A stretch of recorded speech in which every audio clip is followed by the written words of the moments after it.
হযরত আমর বিন আস যেদিন মরবে, আমর বিন আস গাল ফুলিয়ে ফুলিয়ে কাঁদছেন।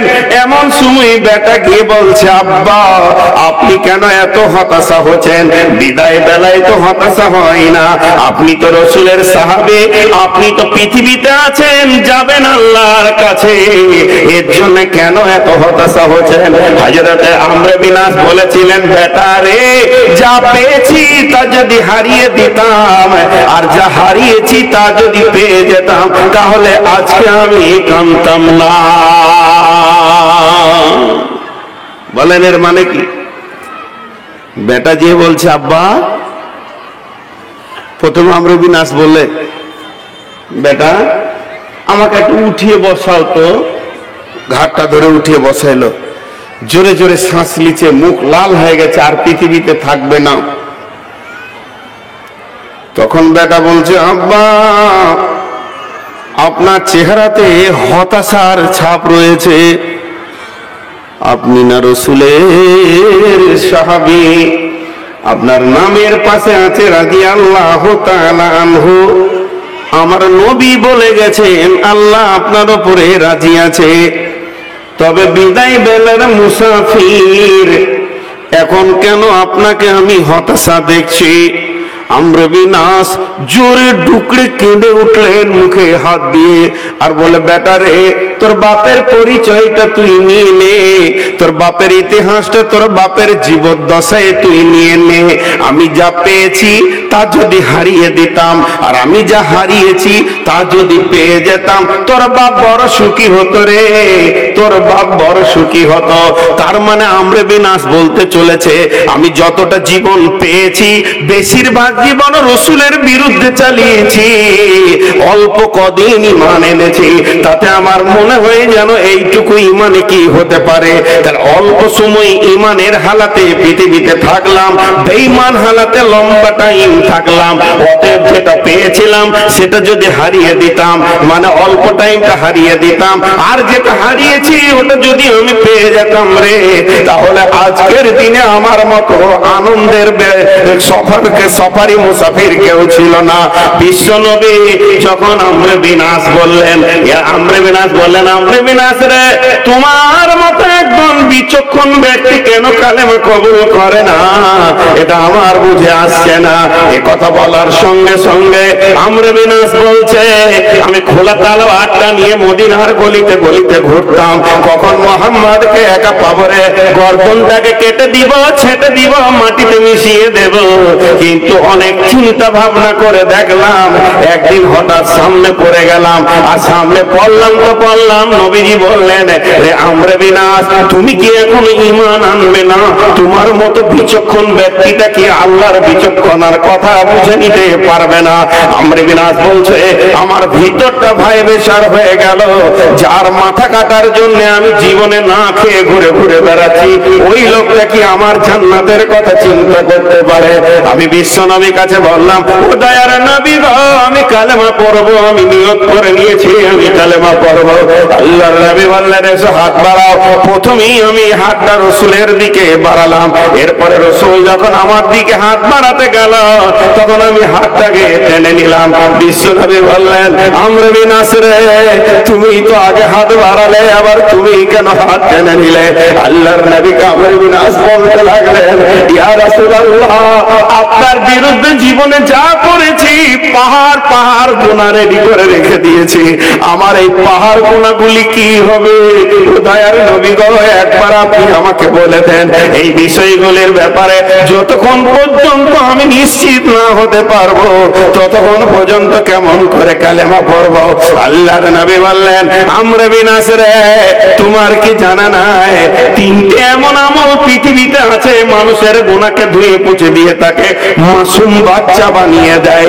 যেমন তার মা আজকে জন্ম দিল, কোনো গুনাহ নাই, ওই রকম মাসুম বাচ্চা বানিয়ে দেয়।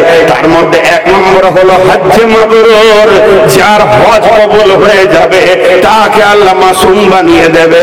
দুই নম্বর হলো যদি কোনো বেঈমান নতুন করে কালেমা পড়ে ইসলাম গ্রহণ করে তার জীবনের গুনাহগুলো ধুয়ে মুছে মাফ হয়ে যাবে। তিন নম্বর আমল হলো কেউ যদি ঈমান বাঁচানোর কারণে অন্য কোনো কারণ নয়, ব্যবসা বাণিজ্য নয়, শুধু ঈমান বাঁচানোর জন্য পাতেন্দার যত সম্পত্তি আছে বিক্রি করে দিয়ে এখান থেকে চলে গেল জলপাইগুড়িতে, কুচবিহারে, ইউপিতে চলে গেল, দেশান্তর হয়ে হিজরত করে নিল, যেদিন সে ঈমান বাঁচানোর জন্য সব কিছুকে বেচে দিয়ে চলে যাবে, দেশান্তর হয়ে যাবে, সেদিন আল্লাহ তার গুনাহগুলোকে মাফ করে দেবে। অতএব আমর বিন আস রে, তুমি যে আজকে নতুন কালেমা পড়েছো, আমি নবী মুহাম্মদ নিশ্চিত দিচ্ছি তোমার পূর্বের গুনাহ সব মাফ হয়ে গেছে। তখন আমর বিন আস ডুকরে কেঁদে বলছে, বেটা ওই সময় যদি মরে যেতাম তো অনেক ভালো হতো, বিশ্ব নবীর সঙ্গে অনেক জীবন কাটালাম, লম্বা জীবন কাটালাম। আরে আমার বেটা শুনেলে মরার আগে তোকে বলে যায়, আল্লাহর কসম দিয়ে আমি বলছি রসুলের চেহারাটা কেমন আমাকে জিজ্ঞেস করবি, আমি বলতে পারবো না। কেন পারবো না? আমি তো রসুলের সাহাবী, তারপরও কেন বলতে পারবো না? বেটারে শুনেলে যত আমি প্ল্যান করেছি রসুলকে মারার, যত আমি সময় লাগিয়েছি রসুলকে মারার, যত আমি তালোয়ার নিয়ে ঘুরেছি রসুলকে কাটার জন্য, এত কোনো কাফের বেঈমান আমার উপরে ঘুরতে পারেনি। আমি তাই আল্লাহ রসুল যখন মজলিসে আসতেন, মসজিদে নববীতে আসতেন, কোন জায়গায় আসতেন, আমাকে এত লজ্জা লাগতো, যতক্ষণ নবীজির সামনে আমি থাকতাম মাথা মাটির দিকে করে রাখতাম, রসুলের দিকে আমি তাকাতে পারতাম না, যে এত বড় নিয়ামতের বিরুদ্ধে আমি জীবন কাটিয়েছি। তাই তোর বাপ মরার আগে থরথর করে কাঁদছে আর কাঁপছে।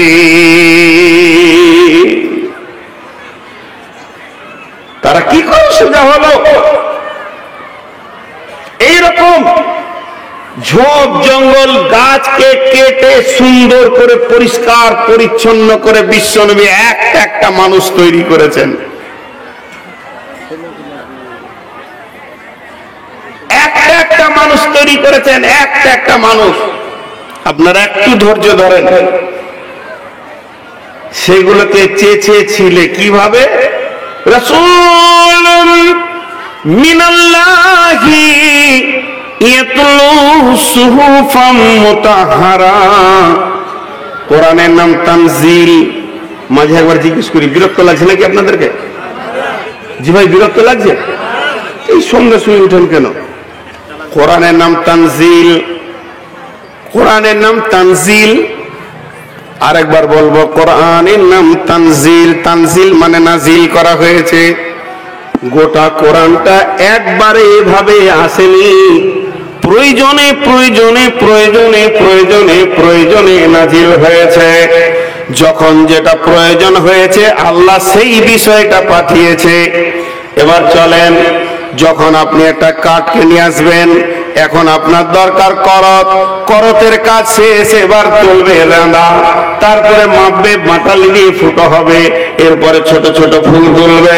তার মানে হচ্ছে ওই কাঠটাকে ঠিক মতো খাট বানাতে গেলে যখন যেমন অস্ত্রের প্রয়োজন সেটাই ব্যবহার হবে। শুধু এই পর্যন্ত নয়, সমস্ত ব্যবহার হয়ে যাওয়ার পর এবার সিরিজ কাগজের মাজন চলবে। প্রথম চলবে 8 নম্বর, 6 নম্বর, এইভাবে চলতে চলতে চলতে চলতে একবারে জিরো সিরিজটা মেরে দেবে। এরপরে 42 চলবে, 42-এর ওপরে আবার কাঁচের ভিড় চলবে, ছোট ছোট কোণগুলোকে ছাড়াবে। এইভাবে চলতে চলতে চলতে চলতে চলতে একবারে রং করে যখন দিয়ে দিবে, তখন মানুষ গ্রহণ করার জন্য লাভাবে। তো আমার আল্লাহ তাবারাক ওয়া তাআলা একটা আয়াত, দুটি আয়াত, 5টি আয়াত, এগুলো সিরিজ কাগজের মতো এসেছে। আর আমার নবী ওইগুলিকে দিয়ে ঘষে ঘষে আবু বকরের মতো একজন মুশরিককে আল্লাহ পৃথিবীতে জান্নাতের সুসংবাদ দেনেওয়ালা বানিয়েছেন। এইভাবে ধীরে ধীরে ধীরে ধীরে ধীরে ধীরে বিশ্ব নবী কালাম পাক দিয়ে তাদেরকে সাইজ করেছে। জি, এর নাম বাইয়ানা। এরাই জান্নাতে যাবে। আল্লাহ ওদের দিকে আঙ্গুল তুলেছে। কামা আমানান নাস, কামা আমানান নাস বলতে সাহাবীদের কথা বলা হয়েছে। মা আমার, বোন আমার, খালি চিল্লিয়ে দুনিয়া ঘুরে নিলেন। জি মা বোনেরা কান করে শুনেন, আপনাদেরকে একটা স্যাম্পল দিছি। বিশ্ব নবীকে যতজন কষ্ট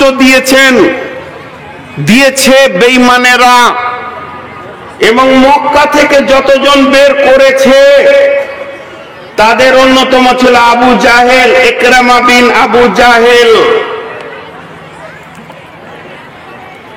বিশ্বনবী যেদিন মক্কা ফাতে করলেন, সমস্ত সাহাবীদেরকে নিয়ে মক্কা বিজয় করলেন। মক্কা ঢুকলেন কোন দিকে? দক্ষিণ উত্তর দিক থেকে এসে দক্ষিণ মুখে ঢুকলেন।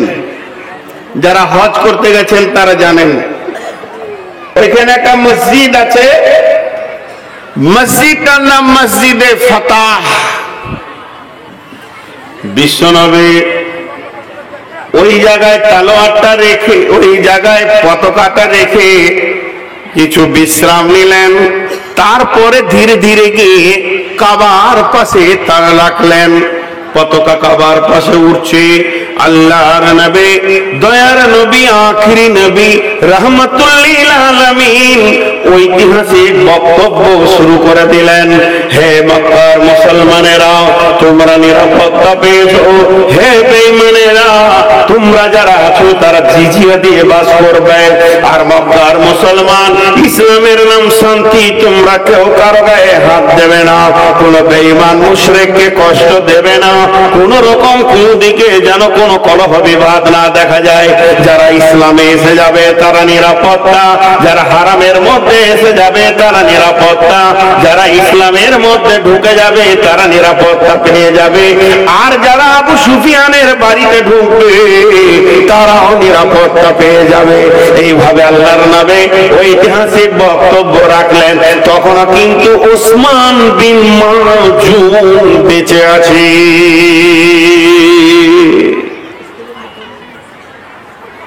রসুলের ছুরিটার নাম কি ছিল? রসুল যে চেঁচে চেঁচে এদেরকে সোজা করছিলেন, সেই ছুরিটার নাম ছিল আদর্শ। আদর্শ। জি উনি হুদাইবিয়ার সন্ধির পর যখন মক্কা আসলেন, হুদাইবিয়ার সন্ধির পরে যখন সন্ধিটা শেষ হলো, মক্কা আসলেন, তখন ওই ওসমানের হাতে কাবা ঘরের চাবি ছিল। কাবা ঘরের চাবি কার কাছে? ওসমান বিন মাজুন, রসুলের জামাই ওসমান বিন আফফান। ওসমান আলাদা, এই ওসমান আলাদা। আল্লাহ নবী বলেন, ওসমান, ও তখন বেঈমান, ঈমান আনেনি, একবার চাবিটা দাও, আল্লাহর ঘরে নামাজ পড়ব।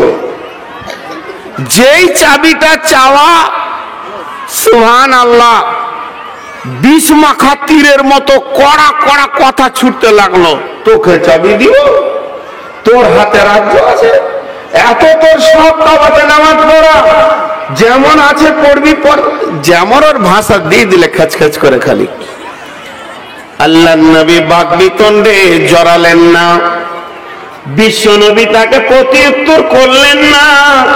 বিশ্বনবী কাবার বাইরে নামাজ ধরে নিলেন।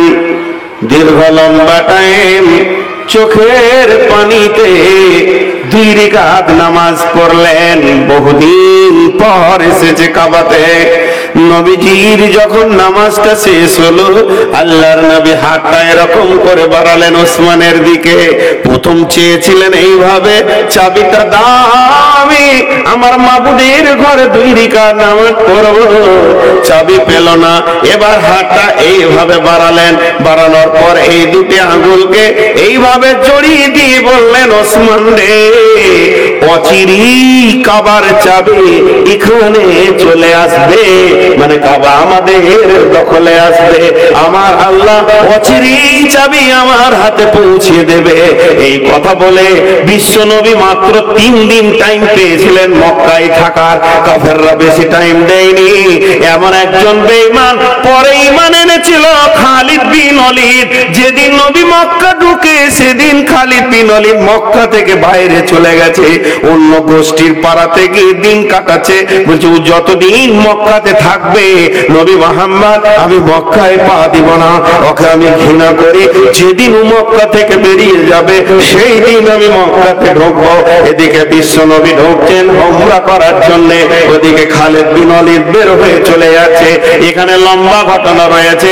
তবে এবার ওসমান বিন মাযুন যখন চাবিটা দিল না, দয়ার নবী মদিনায় চলে গেলেন। মদিনাতে যাওয়ার পর দীর্ঘদিন পর যখন মক্কা বিজয়ের ঘোষণা বেজে উঠলো, ডঙ্কা বেজে উঠলো, রই রই রই রই কাণ্ড উঠলো, আল্লাহ তাবারাক ওয়া তাআলা মুসলমানদেরকে বিজয়ী দিলেন। বিশ্ব নবী সাহাবা রাদিয়াল্লাহু আজমাইনদেরকে নিয়ে একদম মক্কা অভিমুখে রওনা হয়ে গেলেন। যখন মক্কা ঢুকতে শুরু করেছে, একদিকে সাহাবীরা ঢুকছে আর একদিকে ঢুকছে, একদিকে বিশ্ব নবী ঢুকছে। উসমান তখন থর করে কাঁপছে, চাবি তো আমার কাছে আছে, আমার তো পালানো যাবে না, চাবি তো দিতেই হবে, বিজয়ী তো ধরা পড়েছে। যখন আল্লাহর নবী কাবাতে বক্তব্য রাখছেন তখন ওসমান থর করে কাঁপছে। তখন হিন্দার মতো একজন মেয়ে সেও মক্কা মুকাররমায় বাস করছে। আল্লাহর নবী বক্তব্য শেষ হলো, ওসমান হাতে চাবিটা নিলেন। ওসমানের হাত থেকে চাবিটা বিশ্ব নবী নিয়ে কাবার দরজাটা খুললেন। ভিতরে গিয়ে দীর্ঘ লম্বা 2 রাকাত নামাজ পড়লেন। নামাজ পড়ার পর কাবা থেকে বের হয়ে আসলেন। এবার ওসমান চুপ করে দাঁড়িয়ে আছে, চোরের মতো মুজরিমের মতো দাঁড়িয়ে আছে।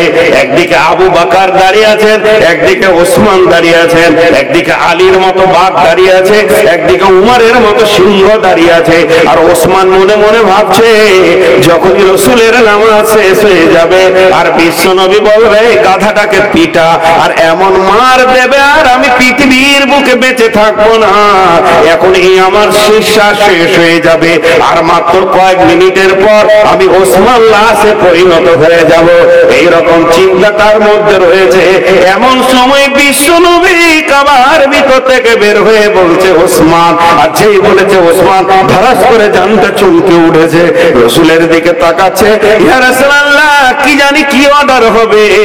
আল্লাহর নবী বললেন ওসমান রে তোমার হাতটা আমার দিকে দাও। হযরত ওসমান হাতটা বাড়ালেন। আল্লাহর নবী চাবিটা ওসমানের হাতে দিয়ে বললেন আমি আখেরি পয়গম্বর, আমি নবী মুহাম্মদ, আমি আখেরি পয়গম্বর, কাবার চাবি তোমাকে এই দায়িত্ব দিলাম। ইয়া রাসূলুল্লাহ আমি মুশরিক, এখনো পর্যন্ত আমি কালেমা পড়ি না, আমাকে দায়িত্ব দিয়েছেন মানে? বলে ওসমান রে যেদিন আমি তোমার কাছে চাবি চেয়েছিলাম তুমি আমাকে দাওনি, তো দাওনি তো ওটা ঠিক করেছো, কারণ তোমার আমানতের খিয়ানতি হয়ে যেত। যেহেতু কাফের বেঈমানেরা তোমাকে চাবিটা আমানত দিয়েছিল, যদি তুমি দিয়ে দিতে তো ভুল করতে। তোমার ভিতরে একটা আমানতি জ্ঞান রয়েছে, এর জন্য আমি আল্লাহর রাসূল তোমাকে কাবার চাবির দায়িত্ব দিয়ে দিলাম। হযরত ওসমান বলছে মারের থেকে বড় তীর পড়ে গেল বুকে, আর আমি থাকতে পারলাম না। রাসূলের হাতটা ধরে বললাম আশহাদু আল্লা ইলাহা ইল্লাল্লাহু ওয়া আশহাদু আন্না মুহাম্মাদান আবদুহু ওয়া রাসূলুহু। আল্লাহ তাবারাক ওয়া তাআলা তার আদর্শের ছুরিতে, আল্লাহ রাসূল সাল্লাল্লাহু আলাইহি সাল্লাম তার আদর্শের ছুরিতে এই জান্নাতি গুলো বানিয়েছিলেন। মা আমার, বোন আমার,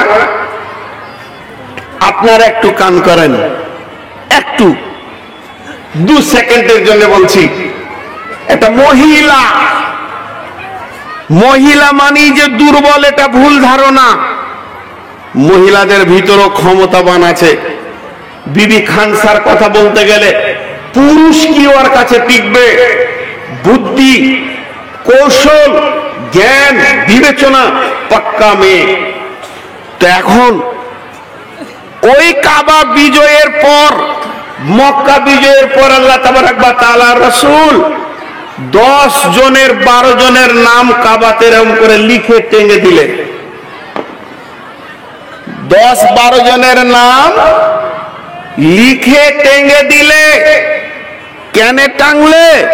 বলে দিলে এদেরকে যারা মেরে দিবে, এদের মাথা কেটে যারা ফেলে দিবে, এদের গর্দন থেকে মাথাকে যে নামিয়ে দেবে, তার কোনো রক্তের বদলা রক্তালিয়া হবে না, তাকে মারা হবে না, সে বেঁচে যাবে। এরা ছিল পাক্কা ইসলামের 1 নম্বর শত্রু, 2 নম্বর লাই 1 নম্বর শত্রু। সেই লিস্টে একজনের নাম ছিল ইকরামা বিন আবু জাহেল। ইকরামা বিন আবু জাহেল মানে আবু জাহেলের বেটা ইকরামা। ও আবার লিস্টে ফার্স্টের দিকে নামের মালিক। তো ইকরামাকে বলে দিল আর কোন বন্ধু, ইকরামা রে জান বাঁচা, তোকে যে দেখবে সে কাটবে। বিশ্ব নবী তোর নাম লটকিয়েছে কাবাতে। ইকরামা দেখলে খবর খারাপ, ওর বিচার খুব শক্ত, চল কেটে পড়ি। কেটে পড়ল। ঈমান কাকে বলে দেখেন, মা বোনদেরকে বলছি, তারপর আবার পুরুষদেরকে বলবো। যখন ও পালিয়ে গেল, মক্কা ছেড়ে গেল তো গেল। মা আমার, বোন আমার, ইকরামার বিবির নাম কি ছিল জানি না, তবে ওকে ইতিহাসের পাতাতে উম্মে হাকিম বলে ডাকা হতো। মানে ওর বড় বেটার নাম হলো হাকিম, ওকে হাকিমের মা বলতো। স্বামী ডাকতো ও হাকিমের মা, গাঁওয়ালা ডাকতো হাকিমের মা, প্রতিবেশী ডাকতো হাকিমের মা। দেখবেন এমন কিছু মেয়ে আছে যাদের নিজের নামটা বিলুপ্ত হয়ে গেছে, ছেলের নামে তাকে ডাকে, ডাকে কি ডাকে না। এইভাবে ওর নামটা হয়ে গেছে উম্মে হাকিম, হাকিমের মা। উম্মে হাকিম করলো কি, ও তো বুঝে নিল, শুনে নিল আমার স্বামী আর পৃথিবীতে বেঁচে থাকবে না, থাকার নামে বেচার নামে মরাও। কারণ যে ওকে দেখবে সেই কেটে ফেলবে।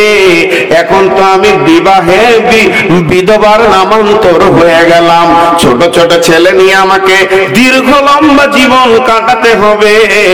স্বামী মরে নাই, তার আগে আমি বিধবা হয়ে গেছি, আমার আর বুঝতে কোনো অসুবিধা হলো না। এরপরে ও করলো কি, রসুলের কাছে চলে গেল, নবীজির কাছে দিয়ে বলছেন, ইয়া রাসূলুল্লাহ, ইয়া হাবিবাল্লাহ, ও দয়ার নবী গো, ও সাফিউল মুজলামিন, আমি আবুল উম্মে হাকিম আপনার কাছে এসেছি। আচ্ছা, এই সামনে এসে এত পেয়ারা করা কি দরকার? দিবেন তো আল্লাহ থেকে ওইদিকে ডেনটা লুকিয়ে। এটা ডিম পাচ্ছে তো গোটা গাঁকে পটাশ পটাশ করছে, কথার মনই কেটে যাচ্ছে। কালেকশনের বক্তালি আছেন ঘর যায়, এইখানে এসে গুনে নিল, আগে ঘর থেকে গুনেও আনেনি। মাথাটা কেটে যাচ্ছে, কি বলবো কি না বলবো। উম্মে হাকিম বুঝে নিলেন আমি আর পৃথিবীর বুকে আমার স্বামী থাকবে না। সে চলে গেল রসুলের কাছে ছেলে পেলে নিয়ে, ও দয়ার নবী, আমার স্বামীকে যদি মার্ডারের অর্ডার আপনি দিয়ে থাকেন, আমার স্বামীর গর্দনটা যদি কেটে দেওয়ার অর্ডার দিয়ে থাকেন, বলেন আমি যুবতীটা এখন কি করব? জীবন যৌবন নিয়ে আমি কোথায় যাব? ছেলেবেলার আব্বা দুনিয়া থেকে চলে যাবে, আপনি তো রহমাতুল লিল আলামিন, এ ব্যাপারে কি নতুন দ্বিতীয় কোনো চিন্তা করা যায় না? মা বোন, বিশেষ করে আপনাদেরকে আমি বেটি বলছি, 10 মিনিটের জন্য আপনারা আমার বেটি আর আপনারা আমার রক্তের বেটি। 10 মিনিট মুখ বন্ধ করে খালি এই বায়ানটা শুনেন। মেয়ে ছেলে কাকে বলে? যদিও মেয়েটা কাফির, সে এবার রসুল ঢোকার পর ঈমান এনেছে। রাসূলুল্লাহ, ইয়া রাসূলুল্লাহ, এটা কি দ্বিতীয় কোনো চিন্তা করা যায় না? নবী বললেন, শোনো, আমি আমার নিজের স্বার্থে তার ব্যাপারে নামটা লিখিনি। সে হলো আল্লাহর দুশমন, সে হলো কোরআনের দুশমন। তার যারা যে কাণ্ডগুলো ঘটেছে তার মত ছাড়া দ্বিতীয় কোনো রাস্তা নাই। তাকে বাঁচানো যাবে না, তার জন্য কিছুই করা যাবে না, দ্বিতীয় কোনো সিদ্ধান্ত টানা যাবে না। মেয়েটি বুঝে নিলেন উপায় শেষ হয়ে গেল, হাতে আর কিছু নাই। বিশ্ব নবীর কাছে এসে না হয়ে গেল মানে আর কোথাও হবে না। তখন মেয়েটা আবার বলছে, রাসূলুল্লাহ তাহলে একটা কাজ করেন, আমার স্বামীকে কয়েকটা দিন মানে 2-4 মাস একটু মোহলাত দেন, আপাতত ওর মৃত্যুটাকে মুলতবি করে দেন, মাত্র 2-4 মাসের জন্য আপনি আমাকে সময় দেন, দেখি আমি আমার স্বামীর ব্যাপারে কিছু করতে পারি কিনা। বিশ্বনবী বললেন এটা করা যায়, তোমাকে খানিক সময় দিলাম, ঠিক আছে আমি এলান দিয়ে দিব তোমার স্বামীর গায়ে অন্তত 2-4 মাস 6 মাস কেউ হাত দেবে না। ঘটনা হয়ে গেল, ওই উম্মে হাকিম মক্কা থেকে বের হয়ে গেল স্বামীর তল্লাশি। এখনকার যুগ নয়, মোবাইল নয়, ডাকবো কোথায় পেয়ে যাব, খুঁজতে বের হয়ে চলে গেল। যেতে যেতে যেতে যেতে যেতে যেতে এক টাইম খুঁজতে খুঁজতে ঘুরতে ঘুরতে শাম দেশে গিয়ে পৌঁছে গেল। মা বোন বেটি আমার শামে গিয়ে মার্কেটে বলছে, ইকরামা আছো, ইকরামা। একটা মেয়ে চিল্লাইছে কেন গো মার্কেটে, হাটে বাজারে এমন চিল্লাইছে কেন গো? লোক ভিড় হতে লাগলো, কি হয়েছে? তাহলে আমি মক্কা থেকে এসেছি, আমার স্বামীর নাম ইকরামা, আমি ওকে মাস মাস খুঁজছি, দরকার আছে। তো তোমাদের এই মার্কেটে বিদেশি কোন লোক কাজ করে? তো বলছে চলে যাও এই গলির ভিতরে, দেখো গো ওই দোকানে একটা লোক আছে, কোথাকার জানি না, তোমার স্বামী হবে কিনা বুঝি না, যাও। ও ঢুকে গেল, গিয়ে দেখছে ওর দোকানে কাজ করছে। স্বামীকে বলছে, স্বামী আমার ফিরে যেতে হবে মক্কাতে। স্বামী বলছে, খেপি রে, এখানে আছি তো জানটা আছে, ওখানে গেলে সব হারিয়ে যাবে রে। তখন বলছে, স্বামী আমার কোন পৃথিবীর মেয়ে চাই না তার স্বামী পৃথিবী থেকে চলে যাক, তোমাকে বাঁচানোর জন্য বিশ্ব নবীর কাছে কয়েকদিনের নিরাপত্তা নিয়ে এসেছি, বিধায় তুমি আমার সঙ্গে চলো, বুঝে দেখো। বলে, খেপি তুই চলে আয়, এখানেই থেকে যাবো, আর ওই দেশে যাওয়ার দরকার নাই। বলে, স্বামী আমার বিশ্ব নবী যাকে ওয়াদা দেয় ওয়াদা ফেল করে না, অতএব তুমি আমার সঙ্গে চলো, আর বিদেশে থাকতে হবে না, কোনো একটা ব্যবস্থাপনা হয়ে যাবে। এই চলতে চলতে চলতে চলতে 1 ঘন্টার রাস্তা নয়, একদিনের রাস্তা নয়, মাসের রাস্তা, 25 দিনের মাসের রাস্তা। যেতে যেতে যেতে যেতে সূর্য উঠেছে, সূর্য উঠতে উঠতে সূর্য মাথার উপরে গেল, আর হাঁটতে রয়েছে সূর্য বৈকাল হলো, বৈকাল হয়ে যখন সূর্যটা ডুবে গেল, সন্ধ্যার সময় খানিকটা হেঁটে নিল। দুইজনে তো স্বামী স্ত্রী, স্ত্রী স্বামী, এদের ব্যাপারে কারো কিছু বলার নাই। যেতে যেতে যেতে যেতে ইকরামা বলছে, বেগম রে, একটা গাছের নিচে চাদর পেড়ে দে, আজকে রাতটা দুজনেই সময়টা কাটিয়ে নি, অনেক ক্লান্ত হয়ে গেছি, আর হাঁটতে পারছি না, আবার পারলে কাল সকালে উঠে হাঁটা শুরু করব। এদিকে ইকরামা দাঁড়িয়ে আছে, ওর বিবি বিছানা রেডি করছে, একটা বিছানাকে বিছানার পর আর একটা বিছানাকে কিছু দূরে বিছাচ্ছে। মা আমার, বোন আমার, একবার কানটা খুলে শুনবেন, এখানটাই হলো কারিশমা। একটা বিছানা বিছানার পর আর একটা বিছানা মধ্যখানে ফাঁক রেখে দূরে বিছাচ্ছে।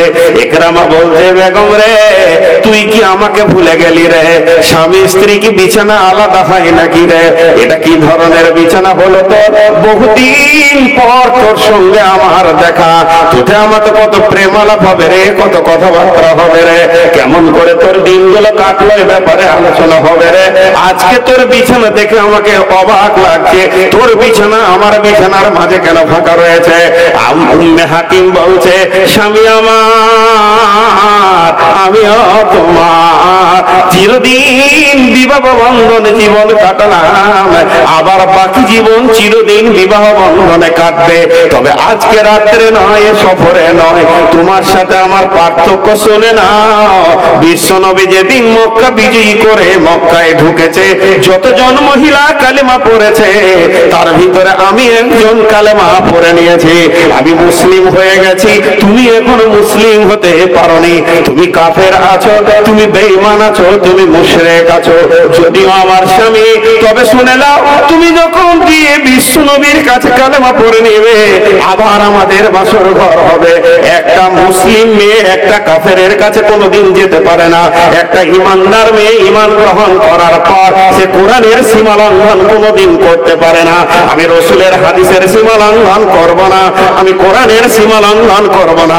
তবে তোমাকে আমি বাঁচাবো, তোমাকে নিয়ে আমি ঘর সংসার করব, আবার বাসর ঘরে নতুন ফুল সজ্জা সাজাবো। তবে আমি আমার দুইজনে এক জায়গায় শুতে পারি না। একের আমার বিবেক খুলে গেল, ইসলাম কাকে বলে, ইসলামের বলিষ্ঠতা কতটা। আমার স্ত্রী তার জীবন যৌবনের চেতনাকে দাবিয়ে দিয়ে ইসলামকে প্রাধান্য দিয়েছে, কোরআনকে প্রাধান্য দিয়েছে।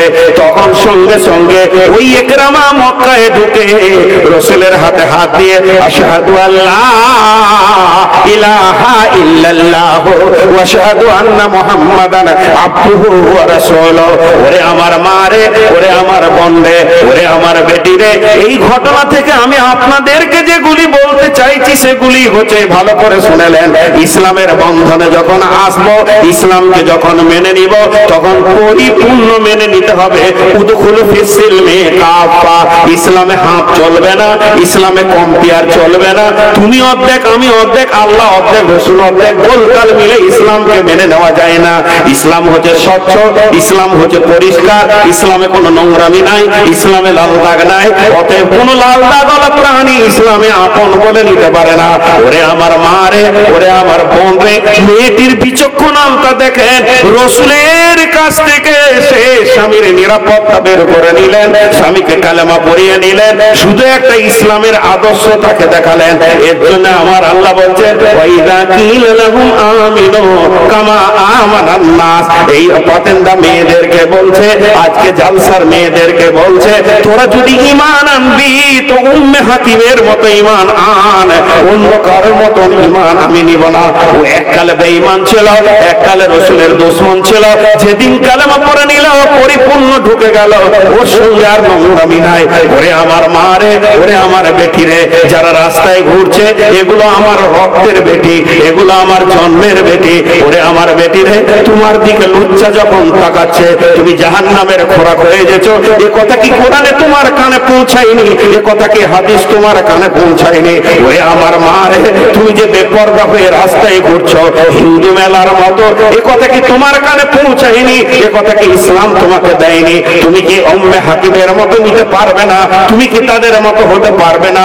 কামা আমানান নাসের দলে কি তুমি ঢুকতে পারবে না?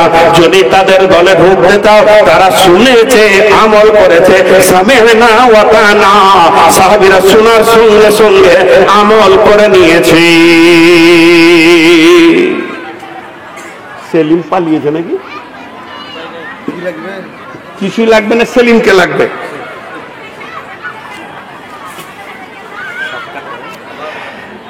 খুব ক্লান্ত হয়ে গেছে। হ্যাঁ, ওটা দেখছি। আচ্ছা, আপনাদের বিরক্ত লাগছে নাকি? একটা জিনিস খালি মুখে শুনেলেন, এটা আমার প্রসঙ্গের বাইরে বলছি, প্রসঙ্গের বাইরে একটা কথা বলছি, খুব ভালো করে আমার পাশে বসে থাকো। হ্যাঁ, গাড়ি আছে তো, চাবি মারা আছে তো গাড়িতে, একটু পেছিয়ে বসাও। তুমি যাবার ইমাম হতে চললে, মুক্তাদি হও। কি বলছিলাম? রাসূলের একটা ছোট্ট কথা তুলে ধরি আপনাদের সামনে। আল্লাহ তাবারক ওয়া তাআলা 40 বছর বয়সে নবুয়তিটা দিয়েছেন, সার্টিফিকেট দিয়েছেন যে আজকে তুই নবী হলি। কিন্তু রসুলকে আল্লাহ জন্মের আগে থেকে নবী বানাবেন এবং জন্ম থেকে নিয়ে তিলে তিলে ওনাকে আগিয়ে নিয়ে যাচ্ছেন। তো ওনার বাল্য জীবনের একটা ঘটনা, যখন ও হালিমার দুধ খেত, তা হালিমার দুধ কেমন করে খেত? দায় হালিমার যে বোঁটাটা ধরাতো ওই বোঁটাটাকে চুষে শেষ করে দিত, দ্বিতীয় বোঁটা আর ধরতো না। বৈজ্ঞানিক মোহাম্মদ সাল্লাল্লাহু আলাইহি ওয়াসাল্লাম বলে লিখেছেন, একজন বিজ্ঞানী, যে দ্বিতীয় বোঁটা ওকে যখন হালিমা দিত, যে ছেলেকে আরো ভোগ আছে নাকি দেখি, তো জিভে করে ঠেলে বোঁটা বের করে দিত, ওটা লিব না কেন? রাগে লাই। ওনার বেচেতনা বলতো যে দুধ এমনি হয় না, নিশ্চয়ই এই মেয়ের ছেলে হবে তবেই দুধ হবে। তো দুধ যদি হয়, আমি যার দুধ খেয়েছি ওর নিজের ছেলে আছে, সে তাহলে কোনটা খাবে? আমি যদি দুটা খেলি। তো ইনসাফ করতেন। তাহলে আপনারা ইনসাফ করেন। পাতেন্দার জালসা হচ্ছে 14 তারিখে, 18 তারিখে লয়, তাহলে আজকে নিশ্চয়ই আমার কোনো জালসা আছে, এটা ভোগান্তি দিছি। তাহলে বেশি চাপ দিয়েন না, ঠিক আছে? এখন দৌড়বো, গাড়ির চাবি ওকে লাগিয়ে রাখতে বলেছি, ওগুলোকে ছাড়ছি না। নামায় পরে যদি খুঁজি পেতে 8 ঘন্টা লাগে তাহলে বিপদ হবে। আজকে উমরপুরে জালসা। তো যাই হোক, আরেকটা ঘটনা পুরুষদেরকে শোনাই এবার, ওটা তো মেয়েদের গেল, আরেকটা নারী পুরুষ মিলে শোনাবো, ধৈর্য সহকারে শুনেন। আল্লাহ এমনি আগুন তুলেনি ওই লোকেদের উপরে, তোর ঈমান আনবি তোর কমান। বিশ্বনবী সাহাবা রাদিয়াল্লাহু আজমাইনদেরকে নিয়ে সফরে বের হয়েছেন। যেতে যেতে মরুভূমির প্রান্তে নবীজি বললেন, এখানে তাঁবু ঘেরে নাও। সেখানে তাঁবু ঘেরে দেওয়া হলো, বলে এখানে দীর্ঘ সময় থাকবো, রান্না খাওয়া গোসল নামাজের ব্যবস্থা লাগাও। কেউ হাঁড়ি ধুতে লাগলো, কেউ তাঁবু ব্যবস্থা করতে লাগলো, কোন সাহাবী লকড়ি আনতে চলে গেলেন, কেউ চুলাগুলোকে রেডি করছেন, রান্না করে খেতে হবে। চারিদিকে কাজ চলছে চলছে চলছে, এমন সময় সাহাবীরা কোন একটা গাধাকে পেয়ে গেছে জঙ্গলে, ধরে নিয়ে এসে ওকে জবাই করেছে। জবাই করে সুন্দর করে পিস পিস করে মাংস করেছে, মাংস করে ওকে হাঁড়িতে দিয়েছে। হাঁড়ি টকবক করে এবার ফুটছে, কড়া মশলা দিয়ে রান্না হচ্ছে। মনে মনে ভাবছে এবার নামবে রে, এবার খাবো, আমি এক পিস ভালো করে খাবো, ছাতির মাংস খাবো। মনে মনে ভাবছে এবার কলিজাটা খাবো। এবার রান্না হয়ে গেছে, আর মাত্র 2-1 মিনিট বাকি আছে। এমন সময় জিবরাইল আমিন আসলেন নবীজির কাছে, ফিরে চলে গেলেন, দুইটা জিনিসকে হারাম করে দিলেন। একটা হলো নিকাহি মুতা হারাম, আর একটা হলো গাধার মাংস হারাম। আল্লাহর নবী বললেন, হে আমার সাহাবী, তুমি বলে দাও, এলান করে দাও, দুটি জিনিসকে আজকে হারাম ঘোষণা করা হলো।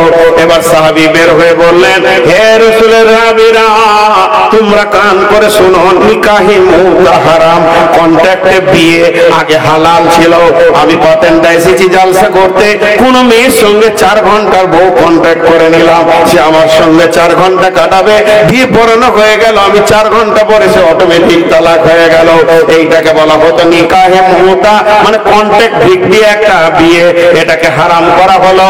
আর যে গাধাকে তোমরা জবাই করেছো এবং আর রান্না হতে চলেছে, এই গাধার মাংসকে আল্লাহ হারাম করে দিলেন।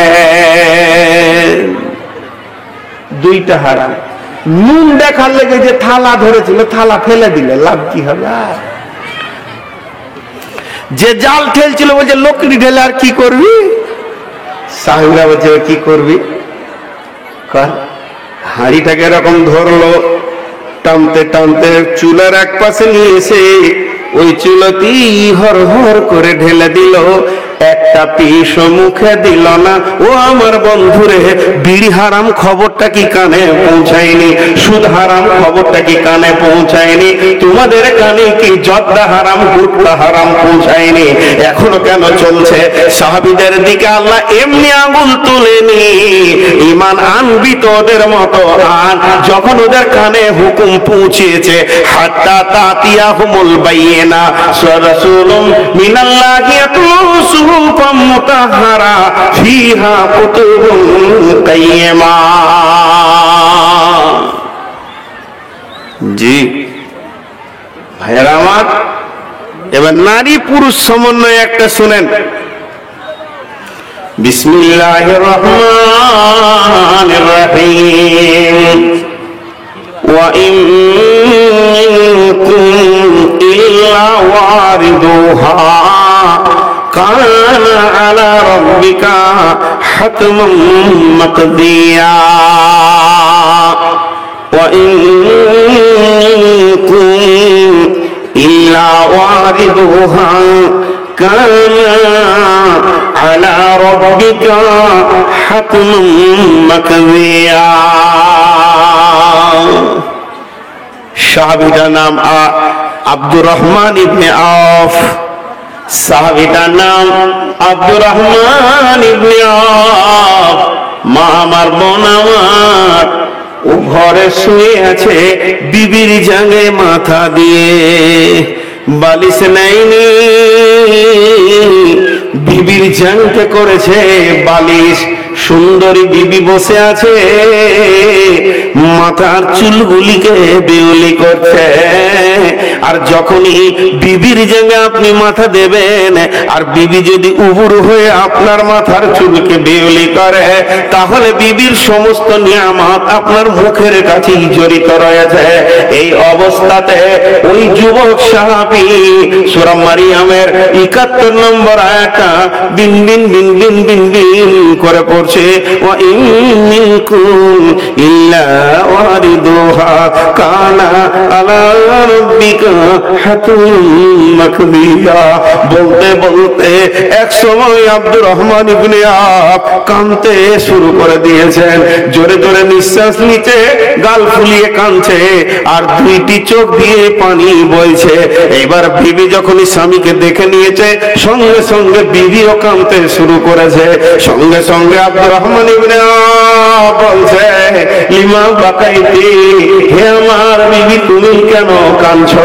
তখন উত্তরে বলছে, বাকাই কালি বাকাইকে, আপনি কাঁদছেন এর জন্য আমি কাঁদছি স্বামী আমার, আপনার চোখের পানি আমার কলজে ফাটিয়ে দিয়েছে। আপনি কাঁদছেন এর জন্য আমি কাঁদছি ও আমার স্বামী রে। এই বলে যখন উত্তর দিলে, তখন বিবি বলছে, স্বামী আমার, আপনার কাঁদার কারণটা কি আমাকে বলবেন না? একটু কি আমি শুনতে পাবো না? এমন সময় ওই নয় আব্দুর রহমান ইবনে আওফ বলছে, আর একবার শোনা, একটা বুঝে আসবে রে বেগম রে। ওয়া ইন মিনকুম ইল্লা ওয়ারিদুহা কানা আলা রাব্বিকা হাতমান মাকদিয়া। ওরে আমার বিবি রে, ওরে আমার অর্ধাঙ্গিনী, ও আমার প্রিয়া, ওরে আমার ভালোবাসা, ওরে আমার বান্ধবী, ওরে আমার পৃথিবীর আপনজন।